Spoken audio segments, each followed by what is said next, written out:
Run, party, repeat. Welcome to the East Coast Adventures Dirt and Vert podcast, where we talk all things running, racing, and training to help you get ready for your next big adventure. Learn from our successes and our failures, and have fun at the same time. Join us right here every week with inspiring guests who share their captivating tales from the trails. And remember, nobody cares. Run faster. All right, welcome back. We're East Coast Adventures with the Dirt and Vert podcast. I'm David. And I'm Matt. And I'm Mike. And we have a special guest today with us, Michael Uhlig, who come out to Gone Loco this past weekend, one of East Coast Adventures races, and just broke the course record. I mean, when I say broke, he shaved about an hour of the time off, roughly. Completely blew it out of the water. So, Mike, with that being said, tell us a little bit about who you are and how you got into running. Okay. I'm Mike. I grew up in New Orleans, so I started sports with football, a lot of football, a little basketball. So I actually played running back and some defensive line. So I was always interested in chasing the quarterback, things like that. So just working on that speed at an early age. Then I moved to Kentucky after Hurricane Katrina and joined the cross-country team my freshman year of high school. So from there, I ran for 4 years of cross-country and 3 years of track. I didn't varsity because my team was pretty good. I ran in the mid-17s in the 5K, still didn't varsity. And from there, I joined the military, kept running. I did a lot of CrossFit and run with like a vest on, things like that. We had competitions and whatnot. So went to Iraq, and then I did a lot of running in the mountain in Afghanistan. And then from there, I got kind of out of shape after I got out the military, and I started reading books by like Jurek and Dean, the guy that did the 50 for 50, the 50 marathons. And he actually did the Kentucky one right about 10 minutes away from my house at Otter Creek. I run there all the time. So I got pretty interested in distance running from there. I like traveling. I like going to different landscapes, things like that. And this was a kind of a low intensity sport to where I thought it would keep me healthy. And I started doing that in about 2019. And then from there, I just kept at it and really enjoy it. Really enjoy traveling, going to different trails, systems, things like that. Well, you said all kinds of things in there that intrigued me. So first off, did you move because of Hurricane Katrina? Yes. Yeah. I still have a bunch of family that still lives in Louisiana, down there towards the West Bank.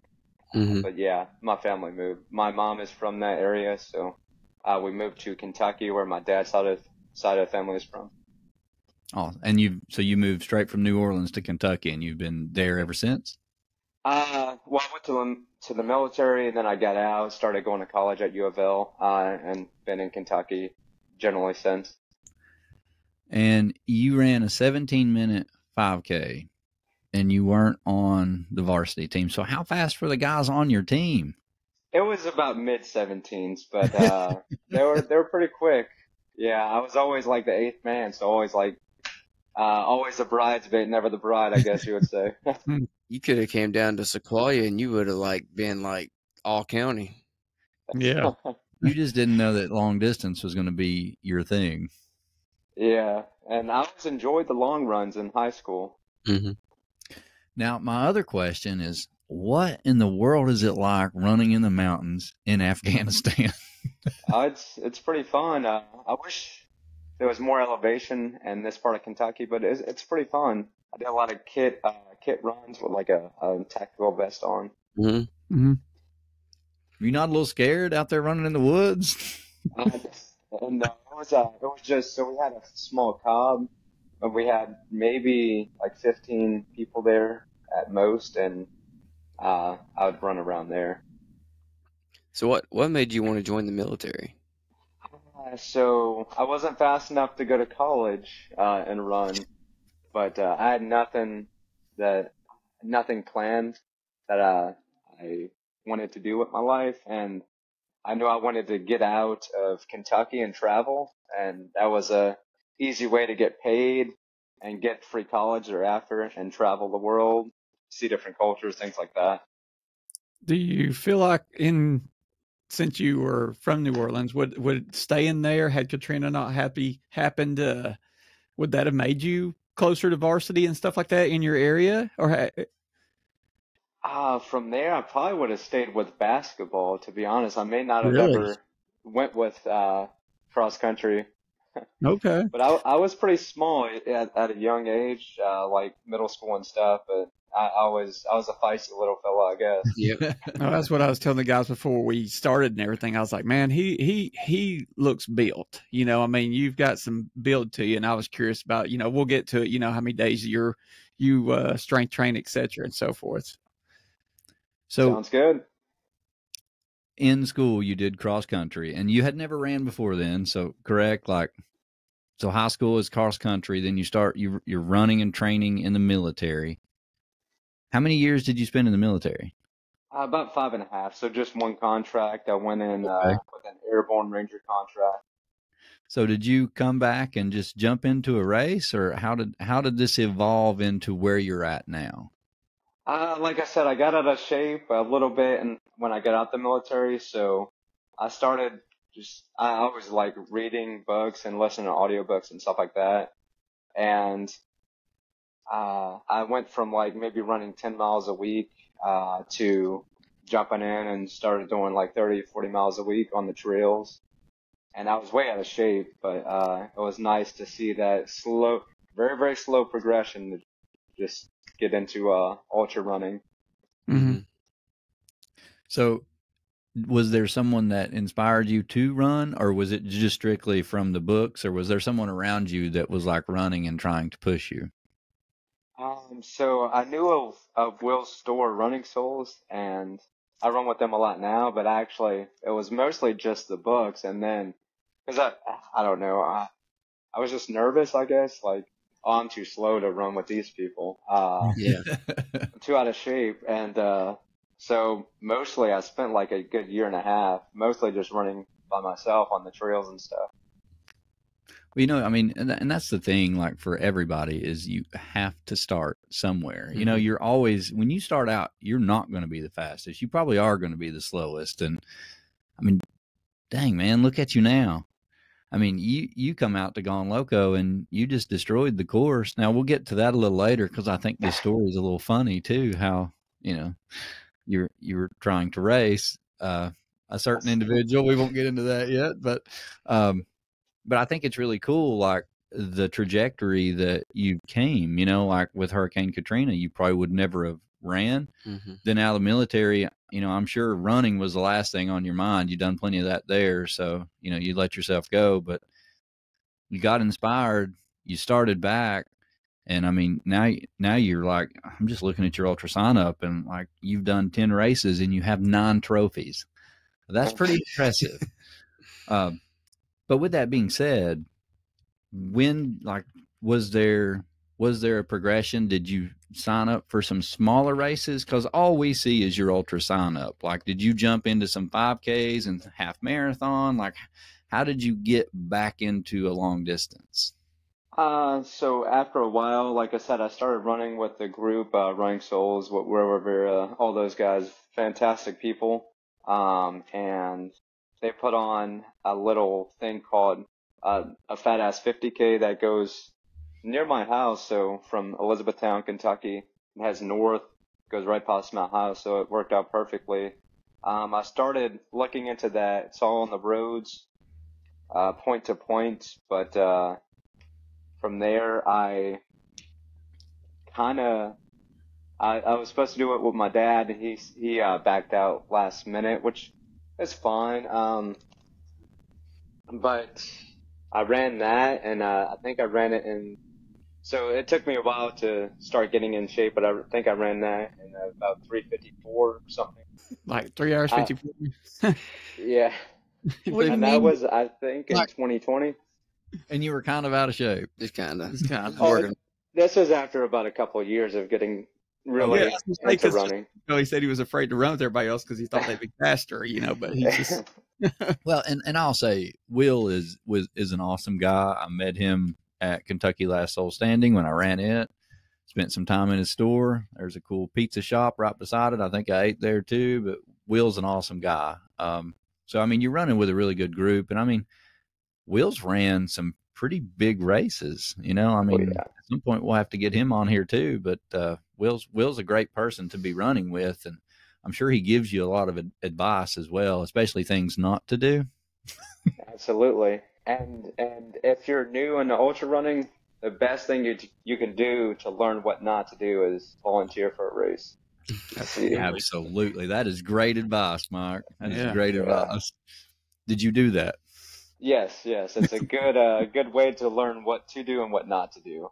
Yeah, you Absolutely. can stand over at the aid station and watch them die and be like, better make a note about that one. Yeah, not doing Now, that. what Yes. race did you volunteer at? I volunteered at a few local trail races. I spent some time at the one at Otter Creek that's right down to about 10 minutes from my house. Well, let's jump in here to your very first big race. So I assume this was your first big one. It's at least the first one I see on Ultra Sign Up, but it's in 2020. So you decided to run the year of COVID. Yes. The Falls 100. Looks like you did the 50 miler. Yes. And you finished it in 10 hours. You were third overall and second place male. Tell us how that went, and also, did you learn anything in this race? Did something go wrong? So it was a very, very more technical than I'm used to in terms of footing. Probably about 175 feet of gain per mile. And the thing that made it rough was after you get a few hundred runners running on this. So it was in December, I think. Yes, it and was. all the trail was frosted over and frozen, and then when it started to get warm, all the hills just became completely unrunnable. Just you would walk up it and then just slide back down. So I definitely learned about shoe lugs and things like that. In terms of racing it, I really didn't race it, I guess, but I definitely started off way too hot for that hilly of a course that I was not used to, but certainly learned a lot about, managing pacing, things like that. Fueling worked out pretty well. I've usually had success with fueling during ultras and things like that.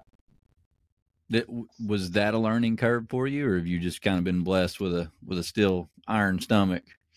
So my issue with, I guess, racing, especially like peak races, is I have an issue with tapering. I get sick a lot if I taper, so sometimes I get stomach issues just from tapering. Oh, wow. But if I don't have any stomach issues going into a race, I can do pretty well in terms of fueling. I have no issues at all. Oh, that's great. Do you try to stick mostly with solid foods, or are you more of a gel person? So probably like for 50 miles and under, I like probably getting about 60% of my calories through liquids, and then I actually like those little running jelly beans, which it's probably the same components that you have in gel, just a different formation. But yeah, I like those quite a bit. It's funny to listen to how everybody eats something just slightly different. It's all the same kind of fuel, but like we had one gentleman on here, he eats nothing but Sour Patch Kids. Yeah. So, it's just cool. You're a jelly bean guy. I love it. That's Yeah. awesome. Are they like the sport beans? Is that what you're eating? Yes. Yeah. Some of them have caffeine, but I actually eat like really healthy when I'm not in a race. So when I'm in a race, I'm good with throwing Reese's in and things like that. All those simple sugars. Hey, that's where it's at, and that's why you're running. You need that stuff. Yes. It's awesome. Yes. Feel that Absolutely. surge. You know when the Reese cup is wearing off. Yes, very much so. Well, I mean, you did great on that one. I mean, like, even though you said you didn't race it, you still finished third overall. I mean, that's impressive. And was that like your very first true long distance race? Yes, especially like a trail race, just totally different beast than what I was used to. The technicality, the footing, things like that was not used to that at all. So, I'm gonna step back just a second. Have you ever ran a half marathon or a marathon? not like hard. I mean, I ran a marathon on Sunday. Yeah, that's true. Like I haven't ran specifically that distance to where I was actually Yeah. racing it, trying to get a Yes, certain time or anything. Okay, so you've never raced like a road marathon or a road half marathon? No, I've ran like the Bowling Green Marathon as kind of a long run, a training run, but it wasn't like I was racing it. Yeah, well, no, a lot of people do that. That's, Mhm. I mean, it's good to do a long run like that where you're around people. You know, at least makes the make it time go fun. by. Absolutely. So it looks like then you do 2 back-to-back races. So that was 2020. You do another race in 2021 and another race in 2022, and they're the exact same race, just different distances. So, and we had a gentleman on here a few months ago, Mm-hmm. Andrew Nelson. Yes, I know Andrew. He's Okay. very, very nice guy. He talked about this race as well. Yeah, you probably saw Andrew Sunday. He was at Gone Loco. Yes, I did. I think he got second place. He did very well. And Andrew did the 11 awesome. miler. Yep. He was the one I asked. I was like, where the tree fell, could you fit under it? He said, I didn't even have to duck. I said, if you made it, everybody else did. I'm not worried about it. Yeah.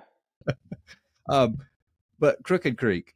So you did Crooked Creek Ultra Trail Race. You've done the 100 miler and the 50 miler. So the first time you did it, you did the 100 miler. You ran it in 31 hours and you were 8th overall. You come back the next year and you run the 50 miler in 9 hours and you're first place overall. So did you have different strategies, obviously, between the 50 and the 100? Did you learn anything in the 100 that helped you with the 50? Because that's an impressive time to you're 30 hours for a 100 miler and you come back and do a 50 miler in 9 hours. So just curious. So when I did the guys that did the Rough River race, the Falls of Rough, they actually moved to Crooked Creek. So they're the same guys that put on each race. It's just now a different location and a different name. But yeah, it was about the same elevation gain as Falls of Rough, where I did the 50 miler in 2020. Took off way too hot for that hilly of a course and that long of a distance that I was not used to. So I started for that race. There was some rocky portions to where you really had to almost overstride to actually run, or else you'll be wogging and almost break your ankles on that. The footing was just terrible. But after about 70 miles of it was probably about a quarter-mile area where you had to go over those rocks each loop, because it's about 12.7 miles per loop, and we had to do it 8 times. So doing that, and after about 70 miles, I started having some serious hip flexor issues. So it was a struggle fest for those that last like 50K. So that learned a lot about that, and I learned a lot about using like a headlamp. Now when I do night runs, I find it best to use a headlamp and a belly light, because I get really, like, after like 4 hours, I get bad tunnel vision. Like, you'll know this if you ran at night for several hours. You'll turn off your light and you still see that circle there in your face, and you have a horrible headache. So I feel like having both lights from 2 different locations, you get a more 3-dimensional view of all the rocks and stuff. You're less likely to trip over it. So that was a very valuable learning experience, I would say. Yeah, that would definitely help on technical terrain. That would have helped you at Georgia Jewel. Oh man, it don't matter. I would still fall at Georgia Jewel. I fall at that race every time I run it. So I don't think light is going to help me. I'll fall during the day. So well, that's true. So you said you had a struggle fest for about the last 50K, right? Yes. So how did you manage that? What did you have to do, or what did you have to tell yourself? Were you walking, or were you still trying to run? So I actually finished the first about 100K before I started having those issues at about the 70-mile mark. I was right there with the first place, and I probably ran the first 100K in about 12 and a half, 13 and a half hours around there. So Wow. you can tell that last like 40 miles, it took me about 18 hours roughly. So I was really moving pretty slow. So it was a lot of walking. Yeah, but the thing that I see about that is that you didn't just quit. Yeah. You know, like you didn't throw in the towel. You gritted that out, and just with doing that, you probably learned all kinds of things about yourself. Probably learned how much tougher you are than what you thought, and you probably experienced even more pain because you're walking for 30, 40 miles. So I'm sure your feet were not in the best shape at that point. So I'd say Absolutely. yeah, go ahead. Oh, absolutely. I think with this specific like endurance sports, you learn a lot of like you're not going to learn a lot about yourself doing 10 and a half seconds on a 100-meter sprint, but you know, whenever you have these long distance swim, bikes, or runs, or cross country skiing, you certainly learn a lot about yourself. And I have a Absolutely. lot of respect for the slower runners. I mean, the amount of time that they're on their feet, it's just so much respect for them. Yeah. It's quite impressive to see, especially someone doing their very first event. Like we had several of those at Gone Loco, and there was a lady. I mean, she had lost a ton of weight. Like she had been over 300 pounds, and I mean, she was out there gritting it out, and she did amazing. And it's just like you said. I mean, they're out there on their feet for a while, and you know they're going through the same pains, worse pains than you are at this point, because at least you're running, you know, and that's something that you've trained for and gotten used to. When you, like you know, you've experienced this. When you walk for 30 or 40 miles, that's a whole different set of muscles. I mean, your feet are landing different. They're not used to that, and it just causes all kinds of other issues. And we learned that at Ball State this past year. That was a whole nother story to learn about. But if you don't train that way, I mean, you're kind of in the unknown, but man, does it make you grow as a person and as a runner. Absolutely. And it just, I mean, with that, the mental aspect, you feel like you're just not moving at all. There's a guy called Matthew Long that I really like. He wrote a book called The Long Run. He was actually a firefighter during 9/11, and he got ran over by a bus in 2004 during the bus protest. And they gave him a less than 1% chance to live, and he was a big Ironman guy. Well, I think probably about 5 or 6 years later, he actually finished an Ironman. You get a 17-hour cutoff, and he finished it, I think, 16:58:43, something like that. So he actually had a world-class female run the marathon with him, and she said that just how slow that was the hardest marathon she ever did. Oh, wow. So it was about 7 hours just for the marathon. How amazing, though, to come back from that. That's amazing. I've seen that book. I've never listened to it. I'm going to have to listen to it now. I'm a big audio. It's pretty good. So, yeah.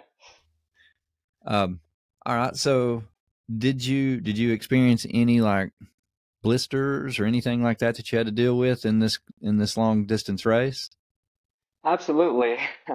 I wasn't used to, well, now I use toe socks, and I throw on some, like Glide and paste or whatever. But that I certainly learned how to take care of your feet a lot better. So certainly dealt with some blisters that popped and whatnot after a while. Because with those technical trails, you know, you might be leaning on one side of your foot, and that's putting a lot of friction on that side, and you might be going to the other side thereafter. Just so much friction all over your foot on those technical trails. Yeah, when I did my first 100, I would have swore that my feet were both bleeding, but it was just blisters popping. Like your first one, you're like, you got all this stuff going through your head. You're like, I'll never walk again in my Yeah, you life. really don't know what's wrong at that point. You think everything's broken. So,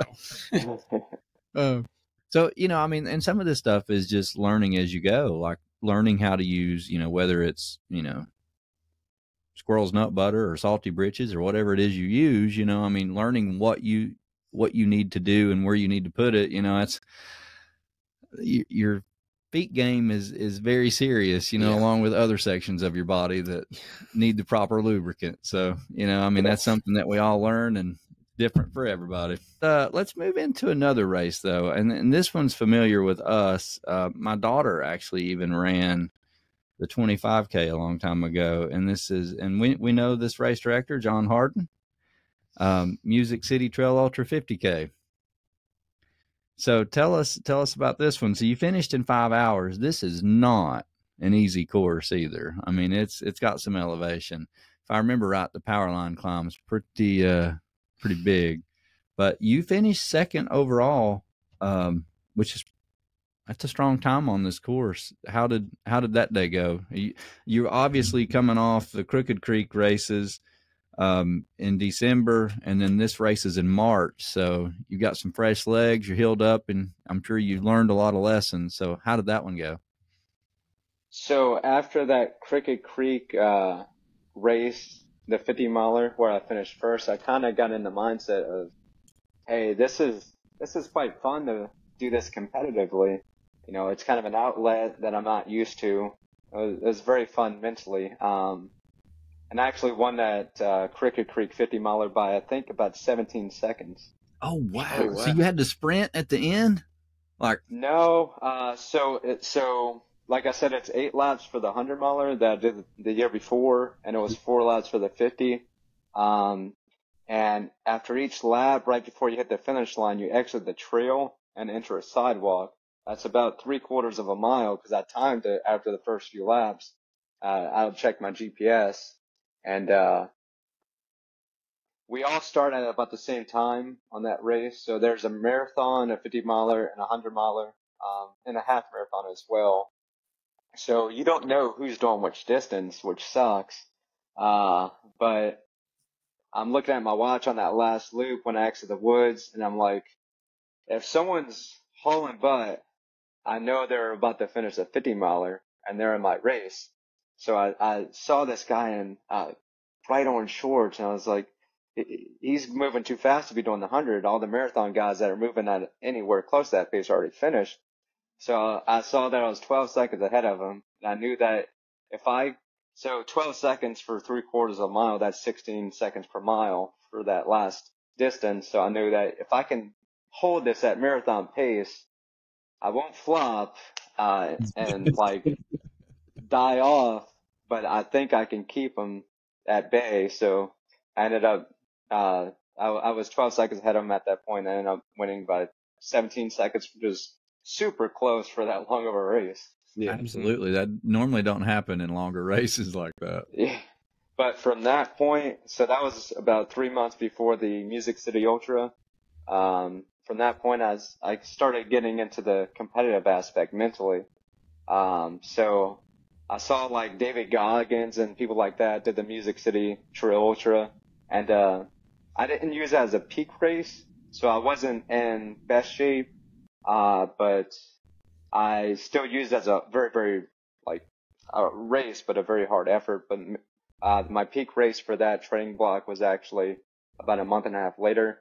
And a very talented guy, Sam Harvey, was there from New Zealand. So if you saw the backyard ultra and that happened in Australia, where Harvey Lewis went like 97 hours, and the other guy named Sam, they went right at 100 hours and 101 hours.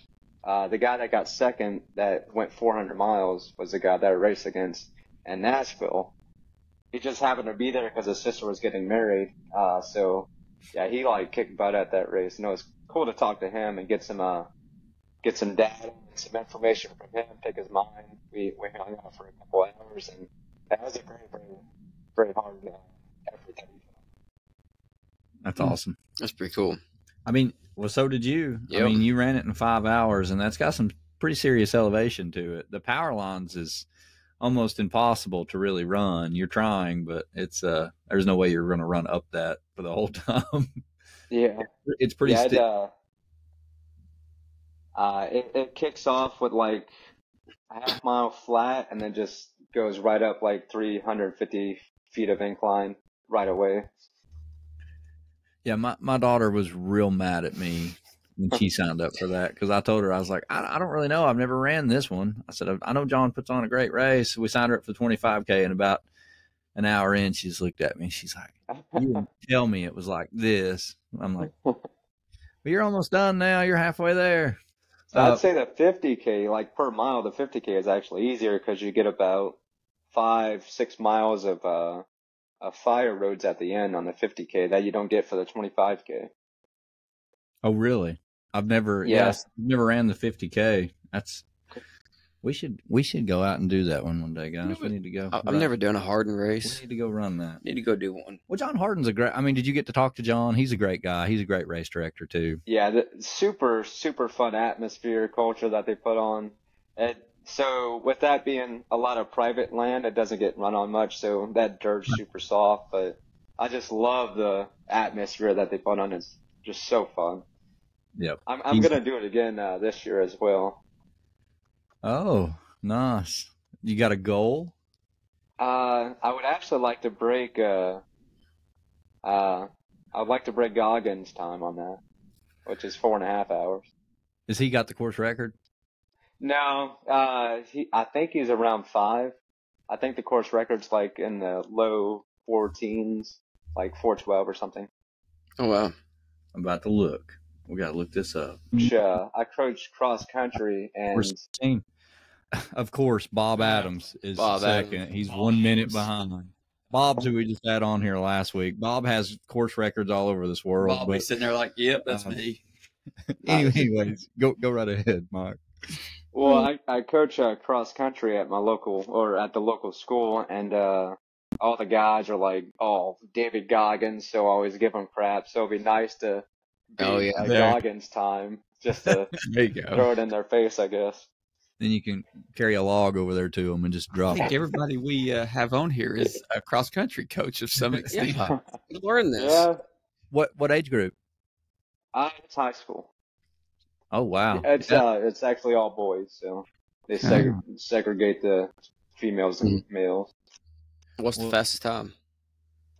We just had a guy that will graduate this year, and his time I think was 6. That's great. Good. Moving.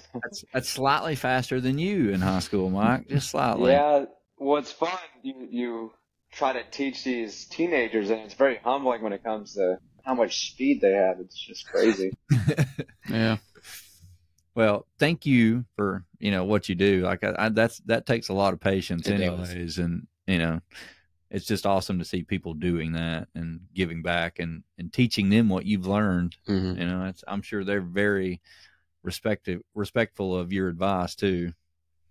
Absolutely, and it's I learn a lot from them as well. It's very fun to have that outlet. I mean, you don't make a lot of money from coaching, but it's nice to have do that on the side, I guess.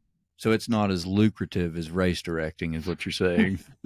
Absolutely. None of us are doing this for money, Mike. We didn't even get the shirt, dude.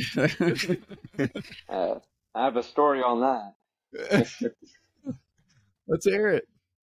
So the next race that's probably on Ultra Sign Up, is that called the Chateau Trail? Chateau. Yep. Now, I have heard, I want you to tell your story, but I have heard some stuff, so I want to hear your story. Okay. I don't want to give any specific names, but it was called the Big Turtle. It was called the Big Turtle Ultra, and that's how everyone still calls it that now. Basically, Mike and his wife, very, very good people, they sold the race to a different company, and I think late 2022, along with a few other races. And this guy put on Big Turtle, aka Chateau Trace, and The volunteers from the past years were there. They assumed it would be a similar race. Everything was put out like in terms of the we didn't even know where the starting point or anything else was until like the Thursday before that Saturday race. There were no shirts, no medals, no awards. I got first place in that race. Still haven't heard anything about an award or anything that was promised. So it was just a mess. And Mike, thankfully, so the reason I plan on doing that race again in late April this year, is because Mike bought it back, and they had nothing to do with that. They're great people, so just a bad person bought the race. And he actually, there's the Warhammer 100, which goes towards No Business. I ran it. That was my very first 100. So I won Big Turtle, and I was supposed to get a free entry in the Warhammer, and basically, I think like maybe like 4 dozen people signed up for it, and that's like a $350 sign up. Mm-hmm. Between that and the 50-mile distance, the 100-mile and the 50-mile distance, and people are still waiting for their money back because he didn't put on that race. That's awful. Oh my goodness. So I think this was the same story that Andrew was telling us. I think Andrew Nelson, well, he talked a little bit about this, correct? I will tell you this. We ran with a girl at Vol State, and, you know, we're talking to her, and I think it might have been me and Mike. I think you were with us at this point, Mike. You may have been behind us. I don't know, but she ran this race, and I'm looking at her results right here. So Crystal Wheatley finished first female. Okay. The same race you're in. She didn't get a shirt. She didn't get a medal. That's what she's saying. She's like, and she told the exact same story you did. Like, the race directors that used to put it on, they put on the Warhammer. It's a great race. Big Turtle was a great race, but apparently the company that took it over just didn't, they didn't really do much from what I understand. They didn't create medals. You didn't even get a shirt. Like, yeah. And the fact that with the Warhammer, he did not refund people from what I talked to a lot of people because I was supposed to get the free entry. I'm not worried about that because I didn't put money into the Warhammer. But people, that's $350. Right. People can't put forth towards another race that they haven't gotten their money back or anything. Right. That's the thing that gives race directors a bad name, is doing stuff like that. So I'm grateful that they have taken it back over, and and so the Sheltoe is this what used to be the Big Frog? I'm sorry, Big Turtle. Big Turtle. Yeah, they're same exact race. And sadly, Mike had to change the name too because of reputation.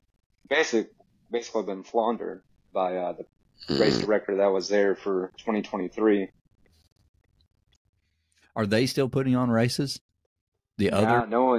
No one has no idea what that guy is into or anything. It was one guy. No one knows what he's doing now, but not communicating about refunds or anything. I can tell you, he probably doesn't have any races open on runs ultrasound up right now. He's probably like, can't let me get a refund. Well, that's terrible. Like, not that a medal really matters. It really does at the end of the day. But what matters is that you have something to remember that race. Like if you win a race, I don't care if they give me a Coke can that's got my name written on it, like if first place gets it. But, like I want to remember like that race because that is a special moment. And the fact that like you and Crystal both, you both win the race and you get nothing. Yeah. You didn't even get a T-shirt to remember the race. Like, forget the medal. You didn't get a T-shirt. Like that sucks, but I feel really bad because there's people that I've talked to people that did the race. They've never done a marathon before. They would never run a 50-mile race again, probably. And that's maybe their hardest day ever in their lives, and they won't have that award to remember it. Definitely. I'm following you on that because like you had spoke earlier, for the ones that are out there a lot longer than some of us, this is epic to them. Mm-hmm. And they may or may not, this may have been a once in a lifetime thing for them. And so they kind of want something. I feel as a race director, sometimes we say, like David said, we're not worried about the medal. kind of want the shirt, you know, that's kind of cool. But to them, to some runners, that could be something that's very important to them, you know, especially how a race director treats people. I mean, I just vibe off these guys, but how you're treated at a race is just, that's a make or break. You know, price is one thing, but I mean, how you're treated there and how fellow runners treat other runners, that's a make or break for me, whether or not I'll go back. No. Did you at least certainly agree. Did they at least have good aid stations? Like, was there? So the guy was lucky because basically the same volunteers that volunteered for Mike when he owned it prior to the end of 2022, they basically volunteered for 2023. So that's great, because if not, that would have just been a disaster. Yeah, the aid stations were great. Well, at least there was that. But we had no idea where the aid stations would be because the information, like I said, wasn't put out until like the 2 days before the race, which is annoying.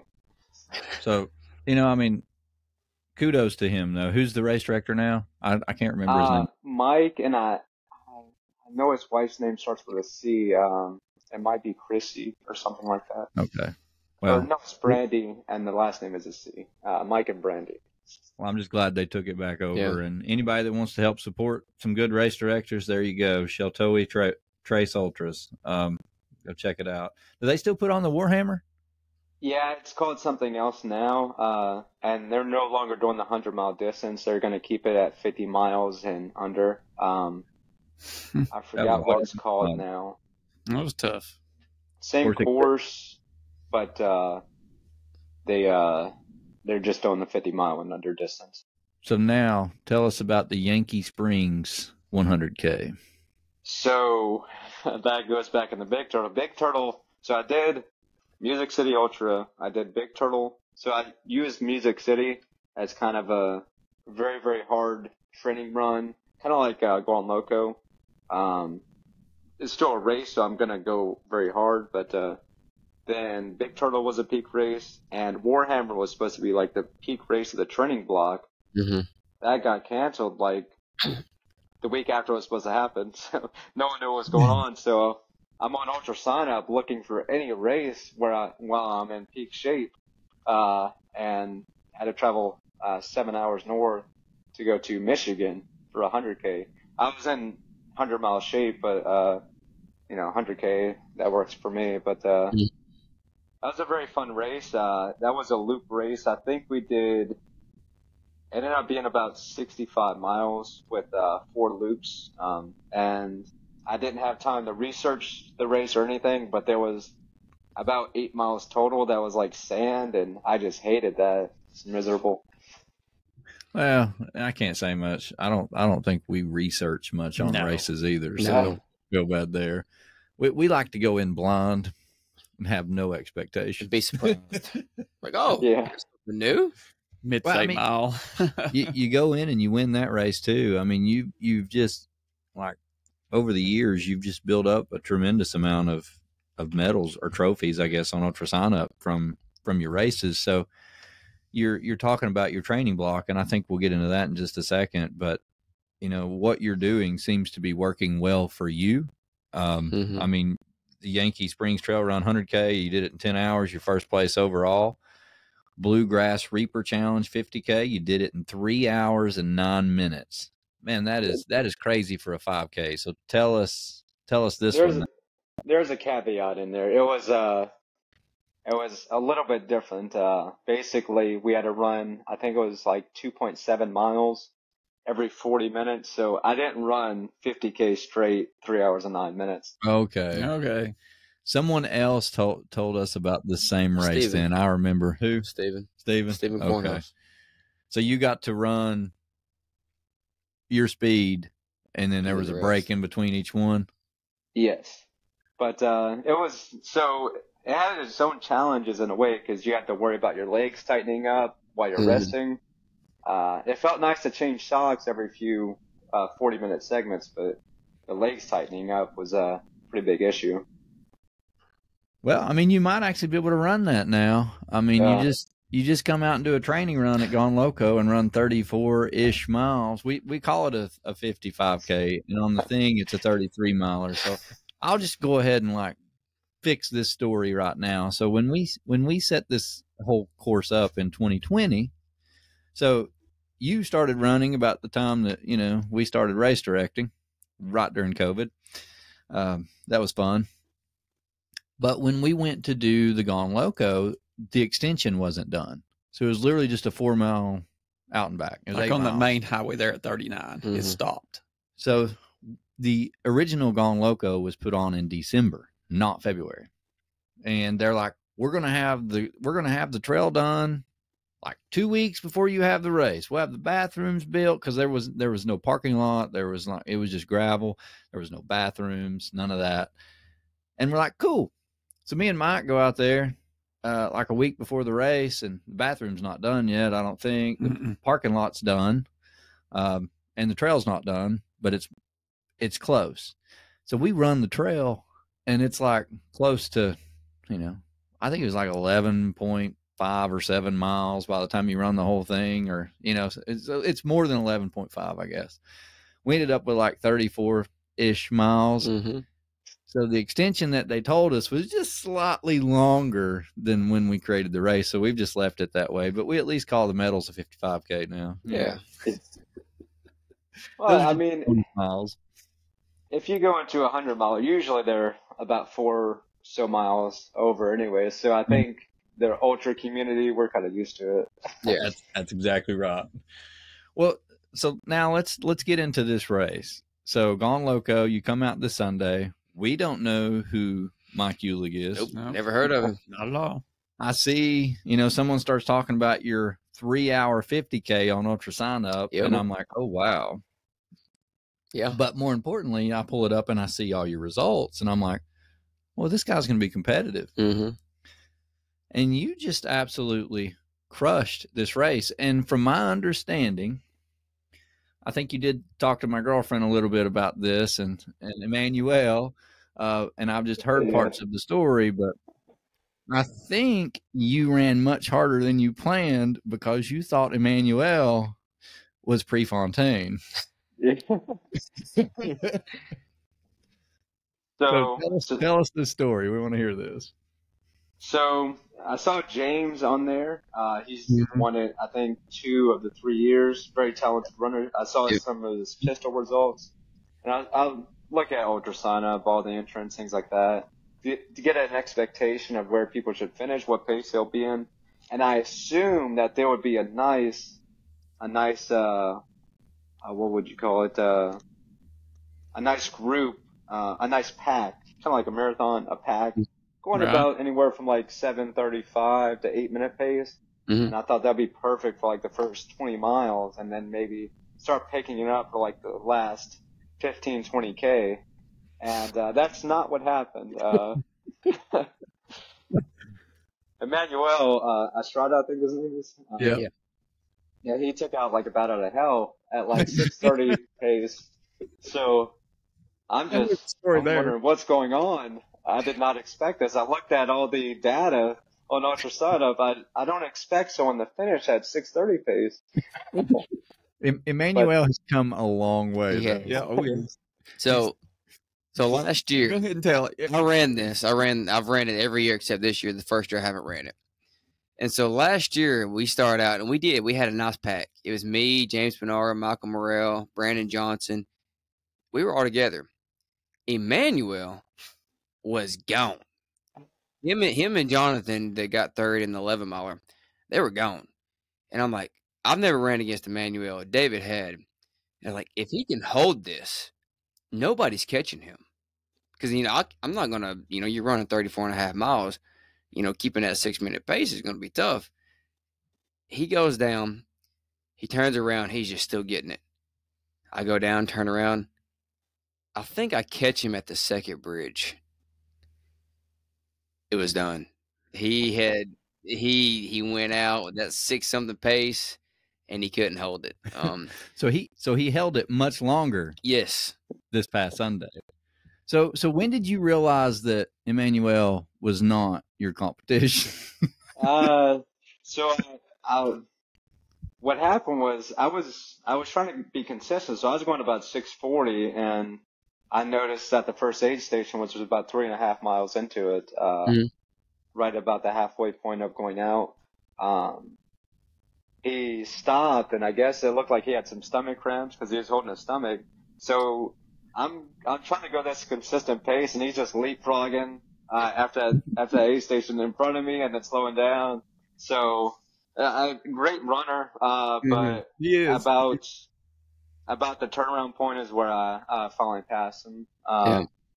And that's we probably hit that at about 6:40 pace, and from there I have a hard time slowing down, so I kept it at about 7-minute pace throughout the race. Well, so you ran 6:47s this whole time, but I noticed when you come through the first aid station, like it didn't even look like you stopped. Did you grab anything, or did you just keep going? No, I just kept going. So I carved up before, like I eat very healthy outside of races, but when it comes to races, it's kind of nice mentally because I can look forward to it, but I kind of pig out in terms of simple carbs, things like that. So I was pretty well fueled up before the race. So for like the first 10 miles, I was good to go. Oh wow! Wow. No, didn't need hydration or anything. Just 10 Uh, miles. So I had my soft flask. Mhm. I don't like to run with a vest just because I get hot very easily, and Yeah. I always get nervous about chafing. So I had a Yeah. soft. Yeah. I had a half water, half Powerade. Is that your go-to for hydration? For the beginning, which I know some people like UCAN. It has a starch in it that goes in your stomach and processes slower because of those starches, things like that. I feel like I can throw, as long as my stomach's good to go the night before race, I can throw anything at it and it's good to go. So, for what was supposed to be a training run, I'm not going to use a bunch of expensive stuff. So Yeah. Powerade's fine. But I had a chair set up at the, Yes. second turnaround point, and I had 2 other soft flasks, and, from there I had a mix of, Code Red and water. So Nice. Ooh. Yeah, you got to have some soda. It's always a go-to. yes.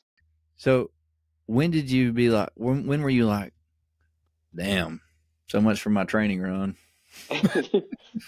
Yeah, I saw my heart rate went up pretty fast. Like so yeah, that subtle downhill for like the first 3 miles, and then the subtle uphill. And Mhm. I noticed like when I passed them, my heart rate was a lot higher than I wanted it to be. It was more for like an all-out 50K race. Yeah. Mm-hmm. So I guess this is probably a PR for you, though, right?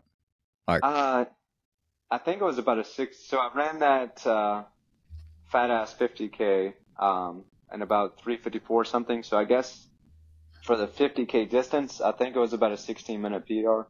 Wow. Oh wow. Yeah, because you basically did. I mean, Yeah, I know we more. call it a 33 mile, Yeah. but you did almost 35 miles. Yeah. Let's be honest. 34 and a half. Yeah. Call it what it is. So I mean, kudos. And here's the thing: Emmanuel has done this to more than just you. Like he did it when I first met Emmanuel. I ran the race called the Dirt Circuit, and it's a race that we have taken over from Dirty Bird events. And their last year they put it on. I went to that course, and it was a 12-hour course, and I line up, and Emmanuel laps me. It's a 3-mile looped course. Emmanuel, so I'm like 3 hours in, and Emmanuel's lapped me like 3 times. And I'm like, who is this guy? Like, and then this other gentleman's lapping me about, he's about 3 laps ahead of me too. And I'm like, okay.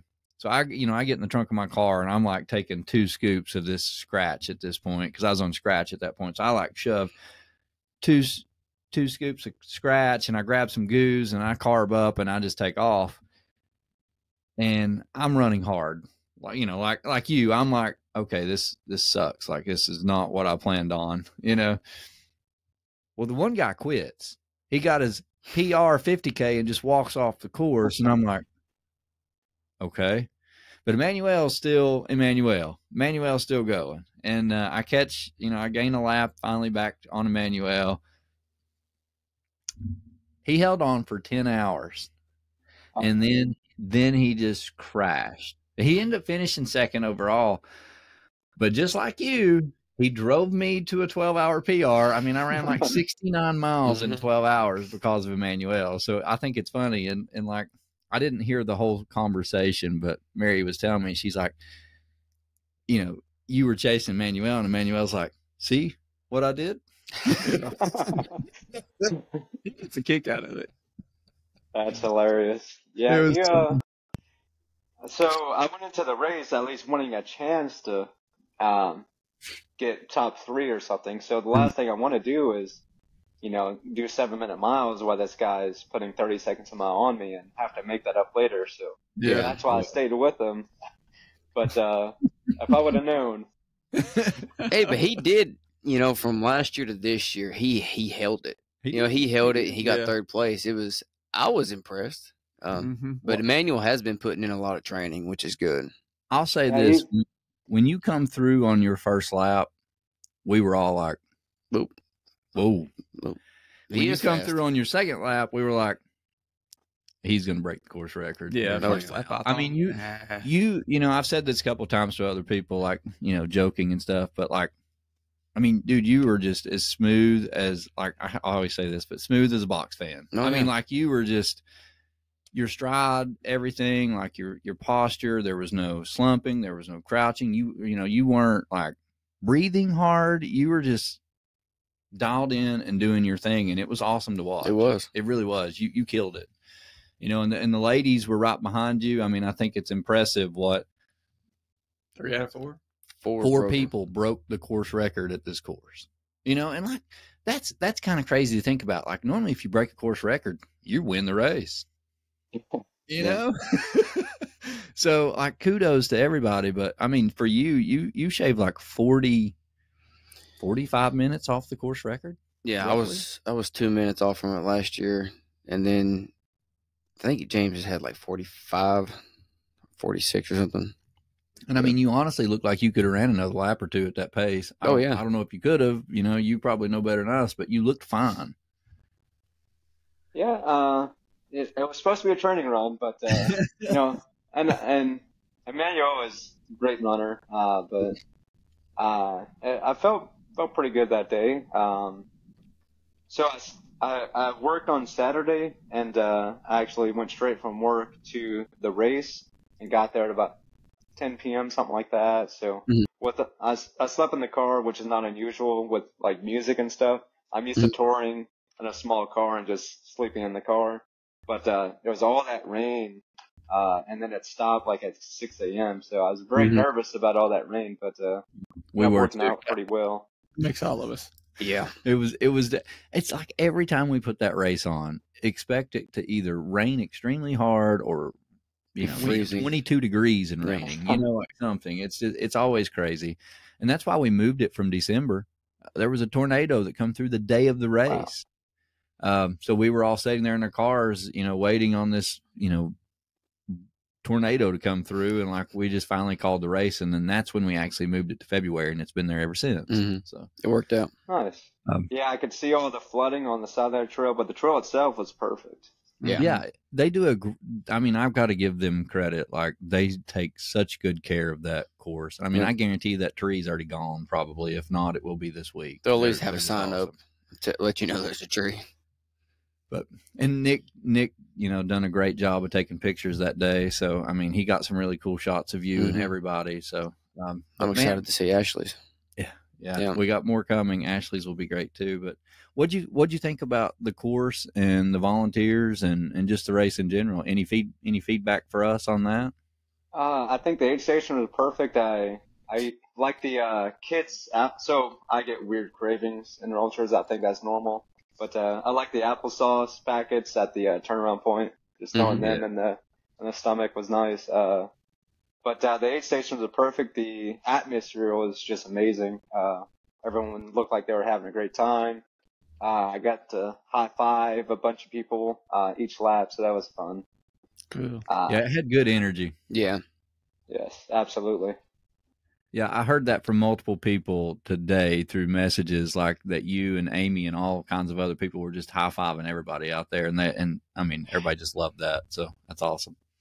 Yeah, and with ultras, sometimes it's hard to deal with monotony. So having that atmosphere really just Right. helps so much, especially if you're out there for, let's say, 7 or 8 hours. That's so beneficial. Mhm. I mean, and then you got April out there dressed up as whatever she wants to be. You know, at one point a clown, the next Yes. point it's a skunk. But you know, I mean, she's just awesome. She brightens the day up too. So Yeah, that going in that costume and keeping that energy is a marathon in itself, I would say. yes, Yep. So tell us just a little bit. Like, let's finish with this. But like, did the race go the way you wanted it to? Beyond going a little bit harder than I wanted, I felt like I felt like I was able to maintain that pace pretty well. If I treated it all out, I probably could have went 5, 10 seconds per mile faster. But other than that, I think I was able to maintain the pace perfectly. The aid stations definitely helpful, and the soft gravel is just perfect. Yeah. Perfect for something like I was looking for. Cool. Great. Good And deal. and you said that this was a training run for you. So it's a training run for what? What are you getting ready to tackle here? Tell us. So I have the Music City Ultra, I'm gonna kind of treat it like last year. It's a race. I want a podium. I want to win it. I mean, who doesn't want to win a race? But I'll go out there pretty hard. But right now, Big Turtle is gonna be my peak race in Yama Crawl. I'm already signed up for Yama Crawl, which Ooh. from No Business, it shares a lot of the same trail system. Well, you know that you met the race director at the turnaround, right? Did I? Yep. Brian Gage Nice. is one of the Brian and Doug. So Doug is a race director too, but they were some of the guys down running the other aid station where the applesauces and stuff were. But yeah, Brian is the one he's the race director for Yamacraw or Yamacraw, whatever we call it here. No Business. He's also taken over the Pistol and Solly. Doug he's the race director of Caney Fork and Nice. North Dam Hard. And then the guy timing the race, Tony Owens, is a race director. He puts on the Firewater, then the Three Sisters, and they also help with the Knoxville Track Club. So the trail Nice. races. So lots of race directors around that area, and that's what's kind of cool is you've met some of them already. Yep. So, you'll be a familiar face to Brian when he sees you over there. Yes, I think he actually offered me a shot of Fireball. Good for him. Excellent. See, that's the party station. That's right. Yes. They did it. So tell us just real quick, and then we'll move on to some questions. So we always have listener questions, but tell us about your training. Like you're talking about your training blocks. I assume you're doing your own training blocks, or do you have a coach? I do my own. So tell us a little bit about what your training looks like. You ain't got to go into detail, but just curious. So I forgot to say this, but another reason why I started getting into endurance sports, I have a issue with sleep. If I don't exercise enough, I just have a terrible. That's a big issue I have with taper. Is if I go below 40 miles a week, I just have sleep issues really bad. So I try to run at least a few miles every day when I'm going between training blocks, but I feel like the big thing is, you gotta have a nice foundation or else you will get injured.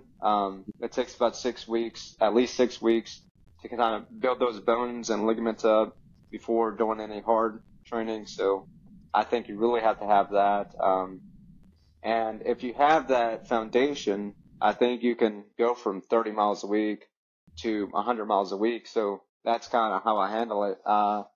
I took December as I had the marathon. I don't think this is on my ultra sign up, but I had the marathon at Cricket Creek as my last race of last training block 2023, and took a few 35 mile weeks easy, and then I went straight into a few 100-mile weeks just to kind of quickly boost up that aerobic system. From my understanding, which I like to read a lot of studies, so from my understanding, that takes at least 4 weeks to get those adaptations. and that would help me with Gone Loco, things like that. And I like to do that through like a 50K or marathon distance, and then from there I start. From now, I'm kind of recovering from that race. So I still, like, after that race, I did about 6.5 miles the next day. Legs were toast, but it's good to get through that lactate acid. Then I fasted a 10 mile on Tuesday, and a group run on Tuesday night. So if I'm doing a race really early, I do a 12-hour fast every day. And if I'm doing a run that's really early, I'll just do it fasted. And today I did 2 times 2.5 miles of hill repeats and a 13.5 mile run. So now I'm going to start adding some more workouts now that I'm in kind of a harder phase where I'm doing about 70 to 85 miles a week. I'll start touching the track this week, getting ready for Music City. But on a training block, I do the weekly cycle. So every Monday I have a long run. I try to do about 15 to 20 miles, and I treat my long runs as a workout. So I might do 2 times 6 miles steady at about 50K pace, where I'm going at about just under 7 minutes per mile. Or I might do 3 times 2 miles at half marathon pace, where I'm going like 550 pace around there within let's say a 17-mile run. Wednesday is kind of a more moderate workout where I might do at VO2 max pace. That's more for just boosting the running economy. So I might do 400 meters on, 800 off at about 520, 505 pace around there. And Friday is usually my hardest workout. And I like around this time, I like keeping it at about 70 to 85 miles a week. And then, it just gets kind of more specific, from there, I guess. I like my hill repeats, things like that. I don't know if that answered your question. No, that was Oh, actually yeah. really good. That was very detailed. Very So, detailed. sounds like you have definitely self-taught yourself on, at least what's working for you, and understanding what to push yourself to. Because a lot of people don't do speed work. Yep.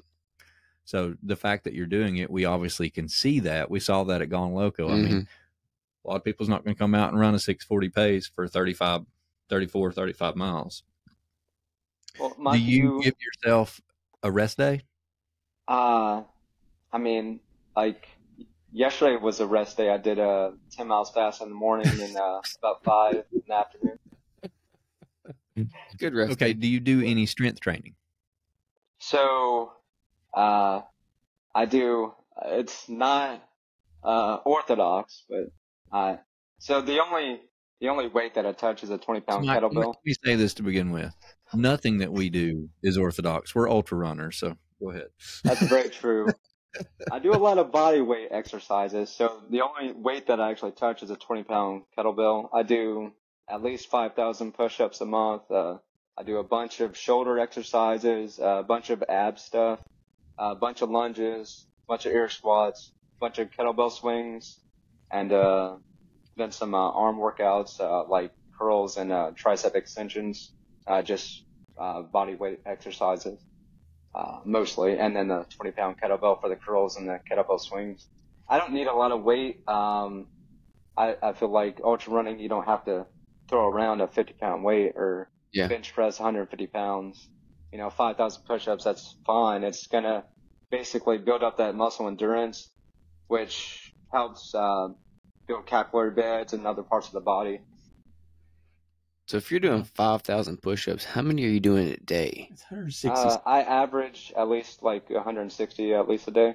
Yeah. Okay. And I've been doing that. Do you do them all at the same 2021. time, or do you break them up throughout the day? I'll break them up. I might do 50 here, 40 there, stuff like that.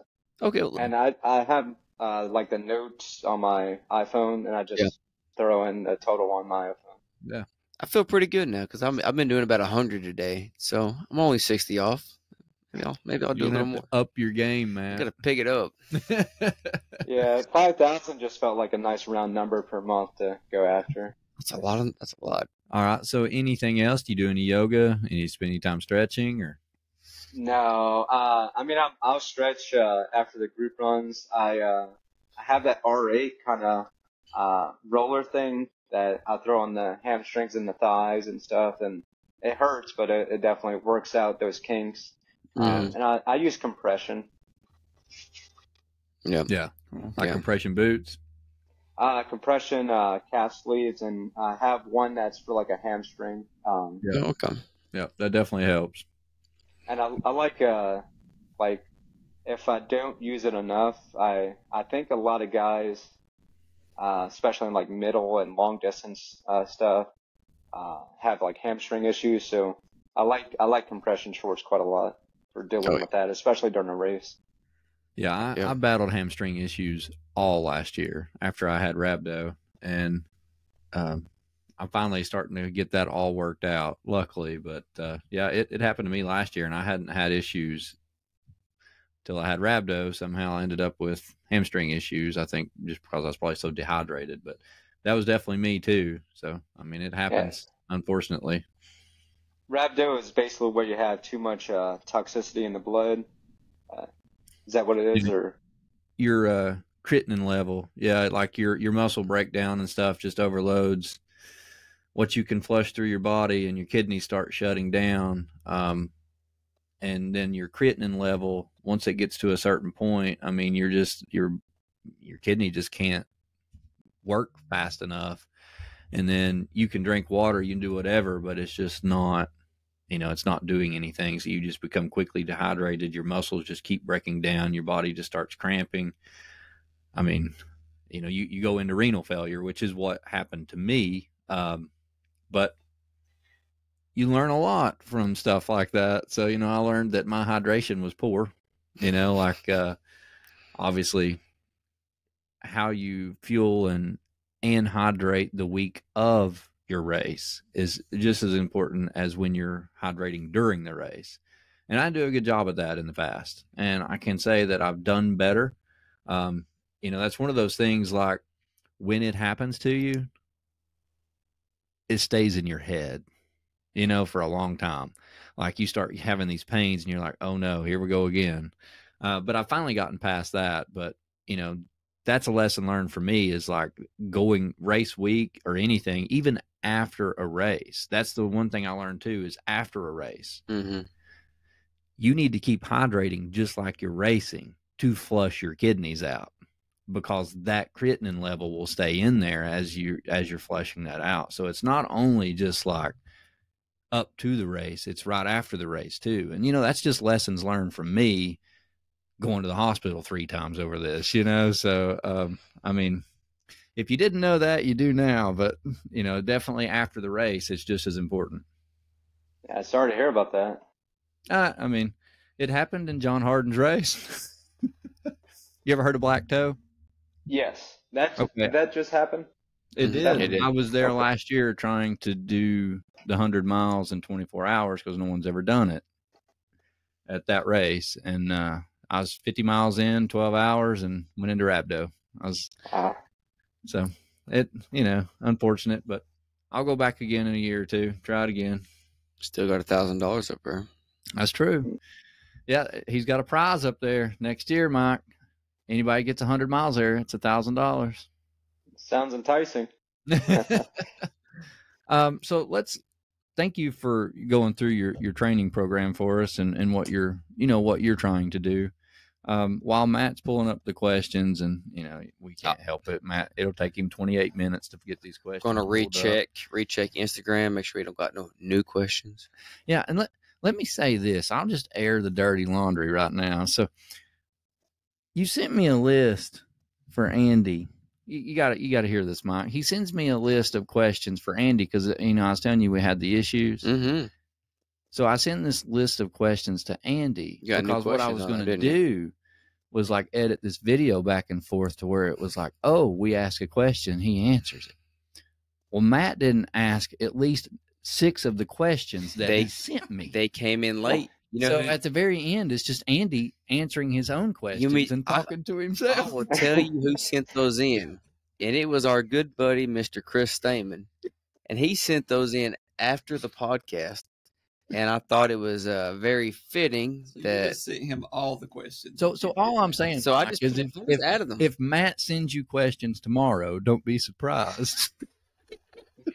Hey, that's why I have now. What's wrong, Mike? Is Andy the guy from California, the firefighter guy? Andy. Yes. I watched that. Yes, I thought it was strange because he was wearing like totally different clothes and So everything. that's what I told you about. At 50 minutes, Riverside just decided to, let's not upload anymore. See, so we fixed that. That's why I have been putting in there send questions by 6:30, so we're not getting them at like 8:00 at 9. I'm like, podcast is over, so questions aren't there. So Mike, I also heard that the if you throw them on a paper, that paper might fly around. Oh, under the yeah. It keyboard goes and away. end up anywhere. it's under ended the up table. in the floor. My dog will eat it. Yeah, and then we'll both be sitting here looking around everywhere for it. Well, Yeah. here I'm going to kick us off with the same question. And if you've watched some of our podcasts already, you know this question. It's the very first one we start with. But why do you run? What keeps you going? What pushes you? And like, why do you do it? So, with how we live nowadays, a lot of people live sedentary lives. I think it's a good value to kind of put yourself out there, do that mental check every once in a while of really challenging yourself. But also, like I said, I have that sleeping issue if I don't. I guess I don't know if it's a chemical thing, but I have sleeping issues if I don't run enough. So that definitely helps. Also, I have 3 kids, so it's good to have that role model mentality of, Yeah. not only saying what you should do if you want to live a healthy life, but actually showcasing it. Oh, yeah. Yeah, I agree with that. Do what you say you're going to do. Yeah. I mean, that's a great role model for your kids, especially for them to see you, enduring stuff and still pushing and trying to make yourself better. Yeah. How old are your kids? So they're 3, 6, and 9. Oh, wow. Yes. I want to have a 4th one, but Casey does not want to, sadly. Well, that's awesome. Do you ever bring them to races? I have not, but when they get older, I plan on it, certainly. Good. You'll probably have one running with you. Yeah. Yes. Which I do fishing tournaments sometimes, so I bring the oldest sometimes to fishing tournaments, things like that. Oh yeah, that's awesome. Cool. That's a broad age range too. That's awesome. You get a little bit of everything there. You get the toddler, and then the 6-year-old's just curious enough to ask some crazy questions, and then the 9-year-old is becoming independent and wants to do everything themselves. I'm sure. Absolutely, but like, I guess I would. Like the diaper changing stuff, I would have a nightmare if they were too close together. That would just end school. It's nice to have them have one in school and deal with like whenever the 6-year-old was younger, just have him not in school. But it would have been a nightmare having to deal with like 3 different kids and diapers and stuff. Yeah, that's a whole game changer right there. Well, go ahead, Matt. All right.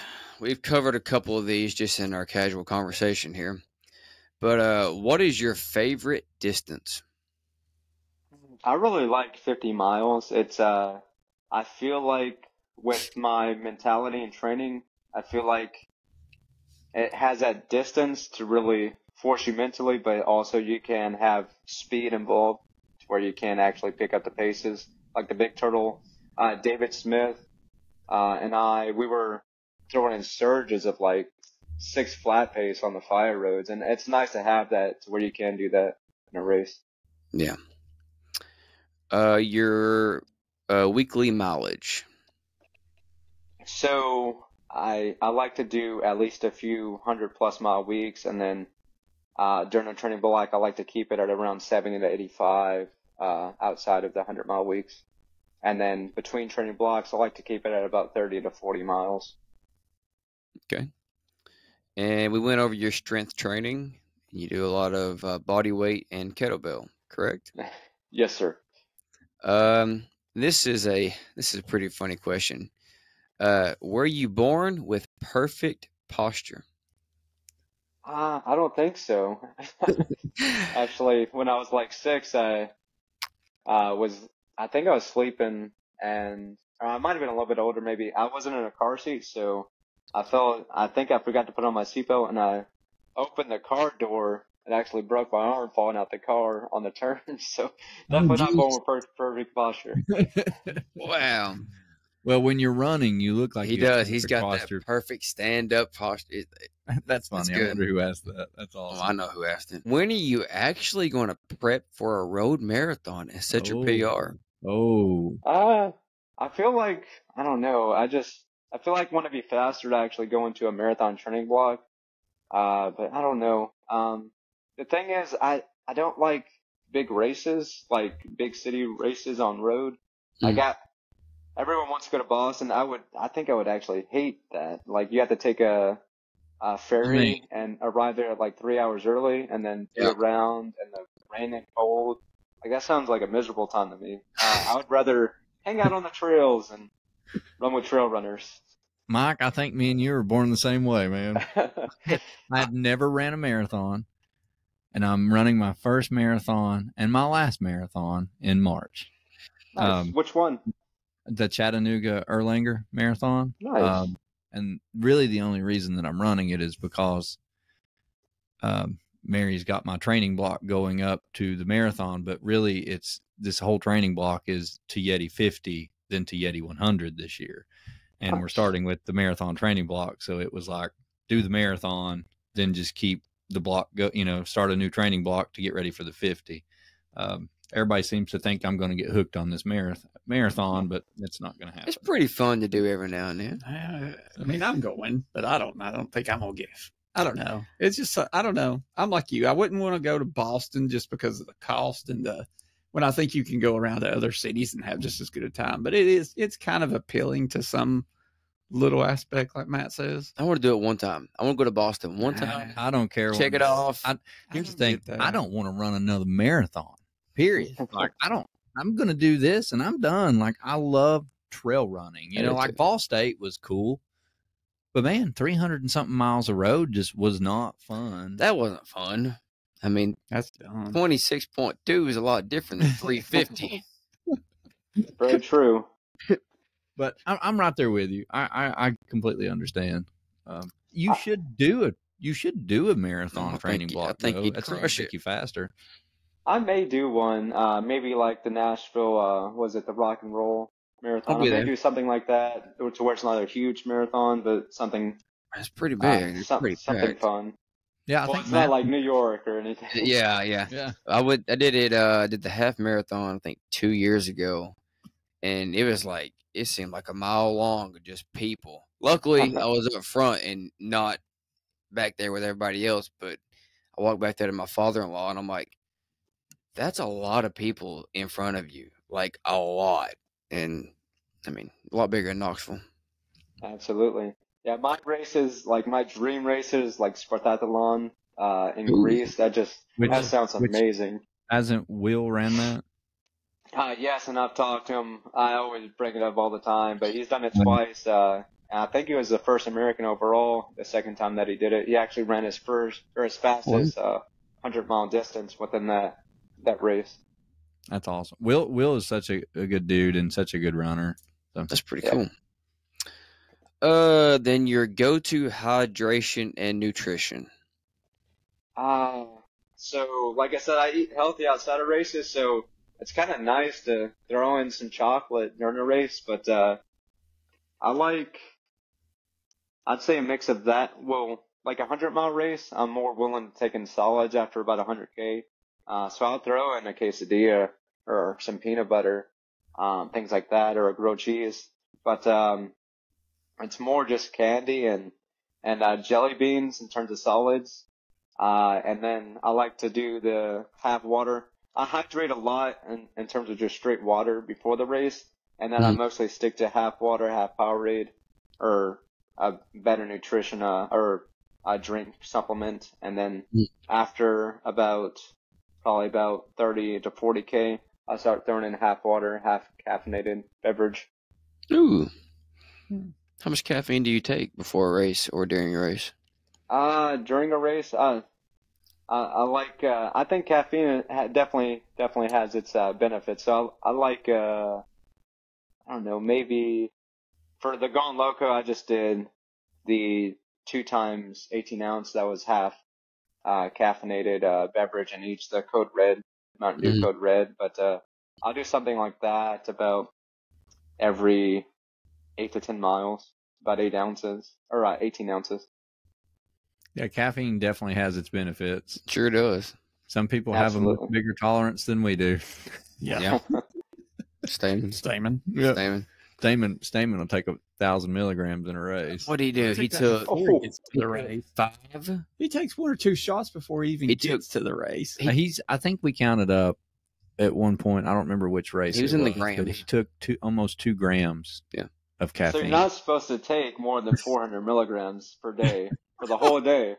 Oh no, we're past that. Yeah. He says, like I said, he gets that going to the start line. That's morning. Right, Mike. He said he does 8 espresso shots every morning. Oh my goodness! Wasn't it 8? It was a lot. That was what he did. Espresso, and then he went and ran, and then sometime in the 18th hour. So just imagine what you could do. Quit diluting that stuff. So have you heard the story about him and his caffeine? Okay. So he broke the course record at Fort Frenzy. He got 109.5. Nobody had ever reached it. He comes in early morning, and we're asleep. We're taking turns sleeping. And one of our buddies, David Cal, who ran Gone Loco, gave him some caffeine pills. He thought they were 100 milligrams apiece. And he gave him, 5? 5. So that's already a lot. 500 milligrams is a ton. Yeah, he just saw its capacity. Granted, it's like 2 or 3 in the morning. Yeah. So he's just going to take a big shot and be done. But here's the issue. They're 200 milligrams apiece. So he took 1,000 milligrams in one shot. And this was on this right here was on his 100th mile lap. So he takes him, we're like, okay, this is going to take about 40, 45 minutes to kick in. He'll probably get the 100 miles if he don't die before. We get in, he gets it, we congratulate him. And we said, just so you know, you took this many. He goes, oh, I did? Okay, well, I'll take about grams a day. Yeah. And we're like, okay. And he just laughs and goes back out. Yeah, he ran more laps, but maybe it was like 3 or 4 in the morning. It was whenever he quit. That was a lot of caffeine. Yeah. I literally was scared that he was going to have a heart attack. Yeah. Like, I didn't know he could take that much. I looked at David Kyle and I'm like, you've killed him. And he laughs. Stamen just laughed. He said, he didn't bat an eye about it. He said, oh, I have a high tolerance. I'm taking grams a day. I'm like, okay. Yeah, it's strange. So from what I understand, so when I did that 100 miler in 2021, I think it was, I had a hard time falling asleep after the race, which sounds weird, but caffeine just kept me awake for like a good 7 hours after I was done. Wow. Well, I mean, everybody has such a different tolerance to this, to that too. He's obviously built up a big one, but there's no way I could take that much. Well, I probably take 500 to 600 milligrams a day. Yeah. Just because I take pre-workout when I work out, and that's like 300, and then I'll drink a little bit more throughout the day of different stuff. And he drinks it right before bed, as you can see. I did just drink a bucked up. So but at Georgia Jewel, towards that later end of that race, I mean, I was taking 200 every like 3-4 hours, and it was just like, hey, I gotta stay awake, taking it. But it also leads to stomach issues, because I think Chris did have stomach issues that morning, and I think that's why he kind of calmed down. Sure, like, I'm done, but he'd already broke the course record. 1,000 milligrams, man, that messed you up. But that's all the questions I got. No more questions? No more questions. All right, Mike, do you have any questions for us? So I'm interested in that, is it the Chattanooga 115, I think? Cherokee 115. Cherokee. Yes. So we're waiting on the permit, but we've submitted everything. So this year it will be I say this wrong every time. Try to get it right.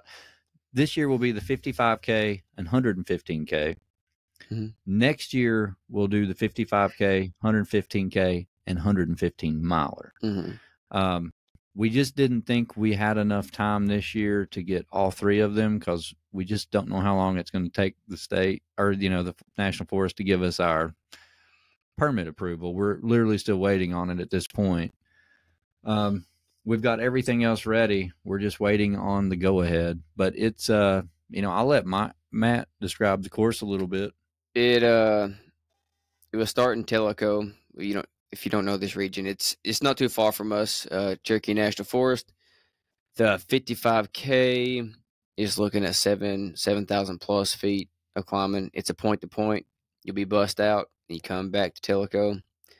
The 115K is 14K plus of elevation gain. Of elevation. You'll start, go out, come back.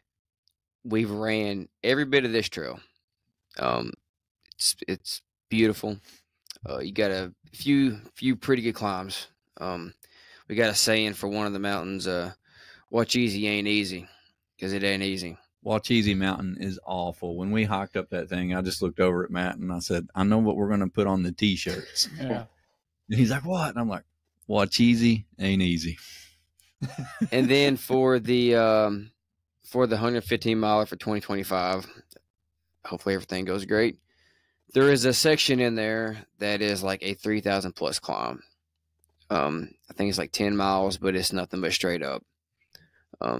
So that does qualify for other races for the future, but that one's looking for 22 or 24,000. We're hoping that once we get that going, we can make this race a hard rock qualifier, because I don't think there is one really around here. Blood Rock was the closest that we had, and he never got it approved to be a hard rock qualifier. But that race had 22,000 feet of elevation gain. But the problem was, to be a hard rock qualifier, I think it has to be at 3,000 feet in one climb, which this race is going to have. Yep.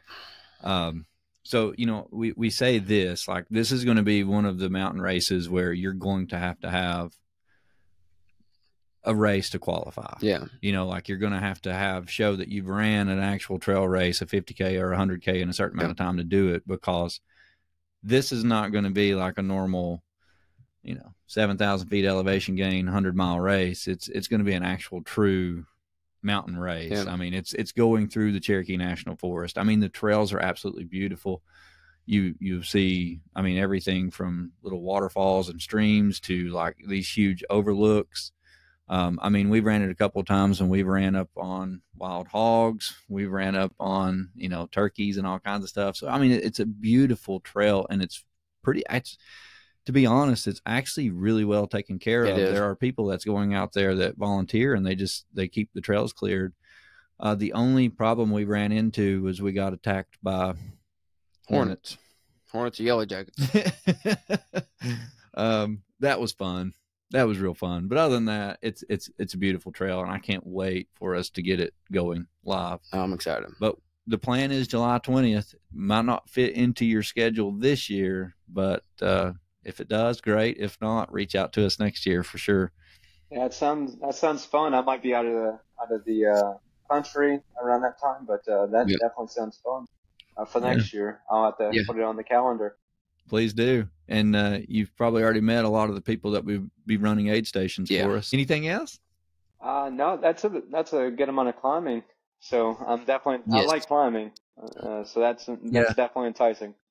I mean, the 100K, the 115K being 14,000 feet elevation gain. I mean, that's usually what we get around here in a 100-miler. Yeah. That's about 220, 230 per mile, something like that. Yeah. I've noticed Mike's pretty good at math. Yep. He's on his caffeine math. My Bachelor of Science is in physics. I have one in physics and one in pure maths. Here we go. Well, I could tell when you were talking about your training that you were a numbers guy. Yes. Because you were just popping it off like it was natural, and I was like, okay, he knows. like exactly what he even at the race when I was telling him about some of our other races and I'm telling you the elevation, he's like, so this is this per mile. I'm like, oh, I'm just telling you how much is the whole loop. Like, yeah, but he has the math down. Yeah. I liked physics when I was in the military as a sniper, so I always liked the physics stuff. Oh, that's pretty cool. Man, we're gonna have to have him back on here. We're gonna have some more stories here. No, he got a whole life story here. Ours have been served in the military too. Yep. Cross country coach is a military service. Yep. That's awesome. Well, Mike, man, we can't thank you enough for finding our race, coming out and running with us. We would have never got to meet you, so thank you for making the drive. I mean, you had to work the day before, and you still show up and you run a 6:40 pace.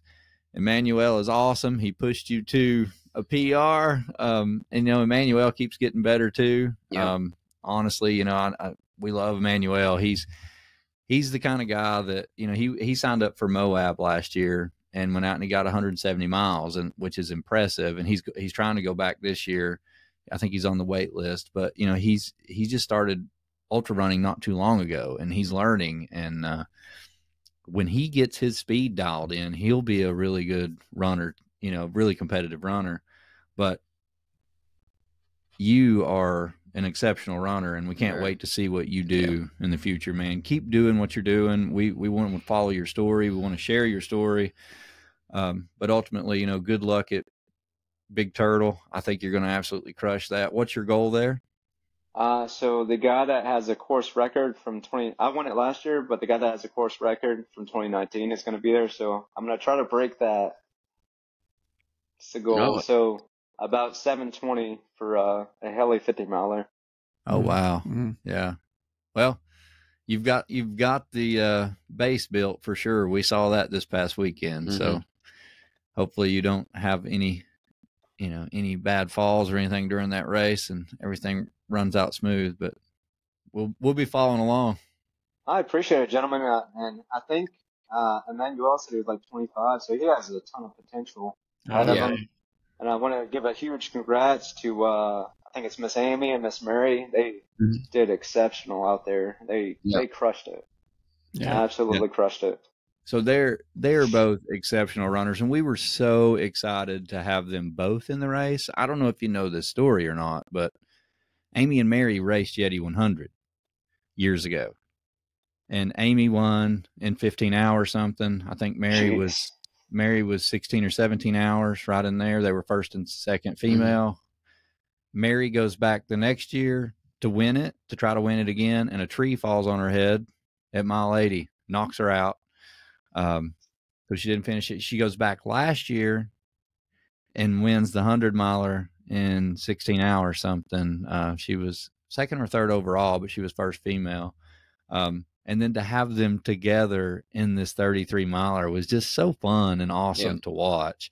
And then out of nowhere, we're thinking Amy and Mary's just going to annihilate the competition. And out of nowhere, this guy in an orange shirt just comes out and kills everybody. But it was so fun to watch all three of you race. Honestly, you three are just, you're just in your strides and you're doing your things and you're all having fun out there. And like, that is the best thing ever. Like, you don't always see that. A lot of people that come out and they're like competitive and, they're not friendly, and you don't see that a whole lot anymore in the trail community. You just see people being friendly, but every now and then when you see someone that's like super competitive, they're just there to race. Yeah.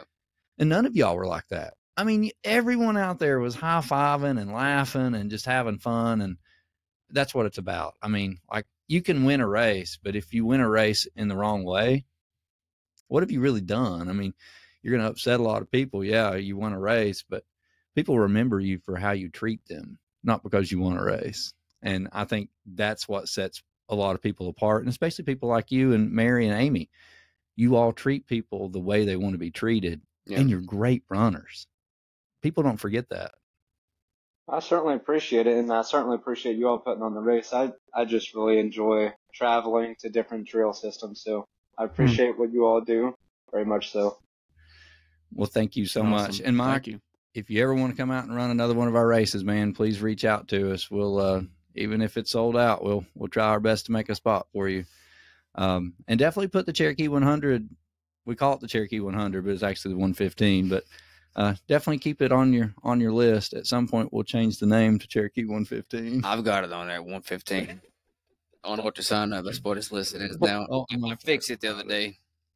But thank you so much, Mike, and just take care, man. And we'll follow you along for the big turtle. And good luck. I appreciate it, gentlemen. Thank you for having me on. Thanks, Mike. Thanks, Mike.